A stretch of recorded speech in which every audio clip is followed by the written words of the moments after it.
టీచర్లుగా నియామకమైన వాళ్ళని, టీచర్లుగా ఉన్న వాళ్ళని మీకు 22,000 మందికి ప్రమోషన్లు ఇచ్చి 35,000 మందిని బదిలీ చేసి 20 ఏళ్ళ మీ సమస్యను తీర్చింది మేము కాదా?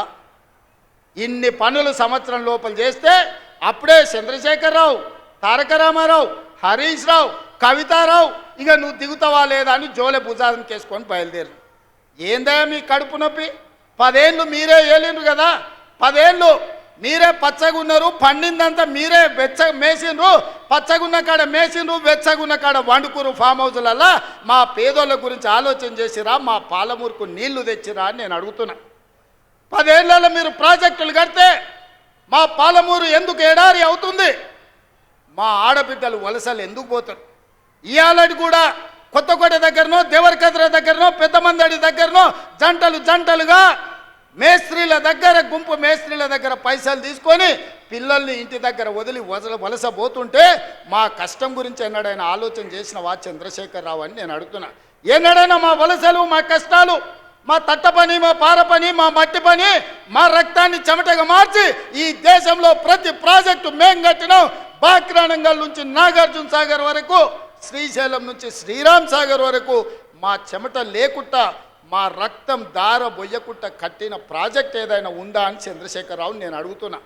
మరి ఇవాళ నేను అడుగుతున్నా, 10 ఏళ్ళు 2 లక్షల కోట్లు సాగునీటి ప్రాజెక్టుల మీద ఖర్చు పెట్టిన నువ్వు మా పాలమూరు ఎందుకు పూర్తి చేయలేదు? మా కల్వకుర్తిని ఎందుకు పడావు పెట్టినవు? మా భీమా, నెట్టంపాడు, కోయిల్ సాగర్, మా సంపద కొట్లాడిన తుమ్మిళ్ళ ప్రాజెక్ట్ ఎక్కడికి ప్రాజెక్టు ఎందుకు ఎండిపోయిందని నేను అడుగుతున్నా. ఇవాళ మా ప్రాజెక్టులు నువ్వు ఎండబెట్టబట్టి, ఆనాడు నువ్వు ఎస్ఎల్బీసీ మేము మొదలుపెట్టి 32 కిలోమీటర్లు పూర్తి చేస్తే 10 కిలోమీటర్లలో 2 కిలోమీటర్లు వేసి పడావు పెట్టే 10 ఏళ్ళు పడావు ఉన్న ఎస్ఎల్బీసీ పనులు ఆగిపోవడం వల్ల ఇవాళ కుప్పగూలి 8 మంది ప్రాణాలు పోయినాయి. ఈ పాపం నీది కాదా చంద్రశేఖరరావు? ఈ పాపాల భైరవుడివి నువ్వు కాదా? మా ప్రాణాలను, మా ఆస్తులను కొల్లగొట్టి ఇవాళ రాయలసీమకు నీళ్లు తరలించకపోతుంటే గుడ్లు అప్పగించి చూస్తున్నావు కదా. రాయలసీమకు నీళ్లు తరలించడానికి కారణం నువ్వు కాదా? ఆనాడు రాజశేఖర రెడ్డి ఉన్నప్పుడు పోతిరెడ్డిపాడు పొక్క పెద్ద చేసి నువ్వు మంత్రిగా ఉన్నప్పుడు తండ్రి నీళ్లు తీసుకుపోయాడు. ఇవాళ కొడుకు ముఖ్యమంత్రి అయినాక ప్రగతి భవన్లో పిలిచి పంచపక్ష ప్రమాణాలు పెట్టి రాయలసీమ ఎత్తిపోతల పథకానికి పునాదులేసింది నువ్వు కాదా? ఆలోచన, కర్త, కర్మ, క్రియ, రాయలసీమ లిఫ్ట్ చంద్రశేఖరరావు వేసిన పునాది రాయి. అంతెందుకు మిత్రులారా, నేను గుర్తు చేయదలుచుకుని ఇక్కడున్న మా యువకులకు, రాయలసీమ పోయిండు, రోజమ్మ ఇంటికి పోయిండు, రొయ్యల పులుసు తిన్నాడు. ఏమన్నాడయ్యా?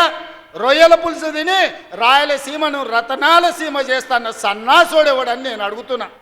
రోజమ్మ పెట్టిన రొయ్యల పులుసు తింటేనే రాయలసీమను రతనాల సీమ చేయాలన్న చంద్రశేఖరరావు మా పాలమూరు, వరంగల్, కరీంనగర్ నుంచి వలస వచ్చిన నిన్ను హక్కున పెట్టుకొని గుండెల్లో పెట్టుకొని భుజాల మీద మోసి పార్లమెంటు సభ్యుడిగా ఢిల్లీకి పంపిస్తే ఇవాళ తెలంగాణ రాష్ట్రానికి ముఖ్యమంత్రి అయినవు. మరి మాకెంత చేయాలో నువ్వు?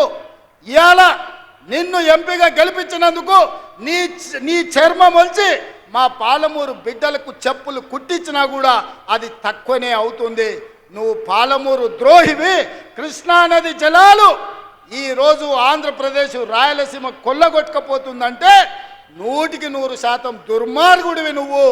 ఈరోజు 811 టీఎంసీల్లో 512 టీఎంసీలు ఆంధ్రకు తీసుకుపోయినని సంతకం పెట్టిన దుర్మార్గుడివి. ఇవాళ సంతకమే తెలంగాణ రైతాంగానికి యమపాశమై ఈరోజు మా ప్రాణాలను బలిగొనే పరిస్థితి వచ్చింది. అందుకే ఇవాళ ప్రాజెక్టుల మీద, నీళ్ల మీద, పడావు పడ్డ పాలమూరు మీద, ఇక్కడ పుట్టి ఇక్కడ పెరిగి, పుట్టింది అచ్చంపేట్ల, పెరిగింది వనపర్తిలా, గెలిచింది కొడంగల్ల, ఈ పాలమూరు రుణం తీర్చుకోనికనే తెలంగాణ ముఖ్యమంత్రినైనా మా నారాయణపేట, కొడంగల్, మక్తల్ ప్రాజెక్టు ప్రారంభిస్తే కేసులేసి అడ్డుకోవాలనే ప్రయత్నం చేస్తున్నావు. ఎస్ఎల్బీసీని పడావు పెడితే పని చేయాలంటే అడ్డం వచ్చి పండుకుంటున్నావు. ఇవాళ మా పాలమూరును పడావు పెట్టిందే నువ్వు చంద్రశేఖరరావు. నిన్ను నమ్మినందుకు మమ్మల్ని నట్టేట ముంచినవు. వెనకటికి పెద్దలు చెప్పినట్టు నమ్మి నానబోస్తే పుచ్చి బుర్రెలేనని ఇవాళ చంద్రశేఖరరావు నమ్ముకున్నందుకు పాలమూరు జిల్లా ఎడారిగా మారింది. అందుకే మిత్రులారా, ఇవాళ మీరు ఒక్కసారి ఆలోచన చేయండి.